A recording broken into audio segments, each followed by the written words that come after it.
What is Apollo exactly? Apollo is our latest humanoid robot. Sometimes you'll hear us call it a general purpose robot. This is something that is going to be your friend. You're going to rely on these things to do all the things you don't want to do.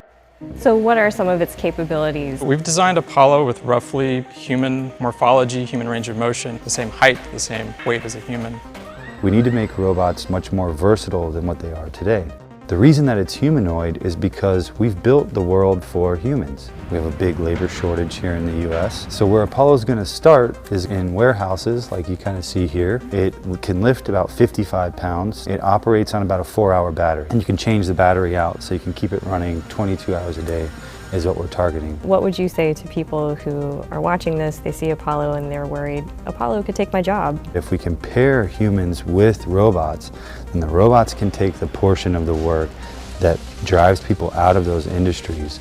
So instead of you unloading trucks in the hot Texas sun, you're managing a fleet of robots that's unloading the trucks for you. And you're learning new skills that become applicable across a range of different industries. But where we hope it to ultimately go is one day versions of Apollo could be in your home or eventually on the moon or Mars. To help with those cosmic aspirations, Apptronik has teamed up with NASA. My hope and my dream is that we will have general purpose robots fielded in space within the next 10 years. But the biggest obstacle right now? Combining and refining mobility and dexterity. The co-founders of Apptronik are no strangers to that, having worked on NASA's Valkyrie robot a decade ago. Valkyrie, capable of dexterous manipulation and walking, carrying items, opening doors, but there are limitations, for example, being able to move very quickly and precisely. We really need systems that have more than one skill, that are flexible and adaptable. Apptronik isn't alone in the rush to build a humanoid robot. Tesla has a humanoid bot of its own, and Hyundai-owned Boston Dynamics has Atlas.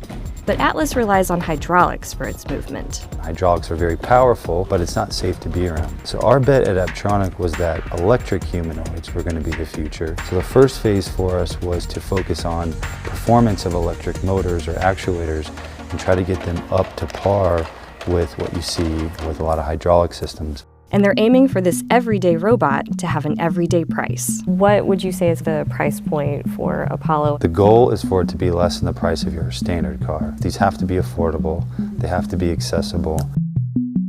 What would you envision a future Apollo being capable of doing? The next step is to build a more hardened version of this that is really kind of designed for scale manufacturing. I think 20 years from now, much like the computer, we're going to look back and think, how do we ever get by without the help of these machines?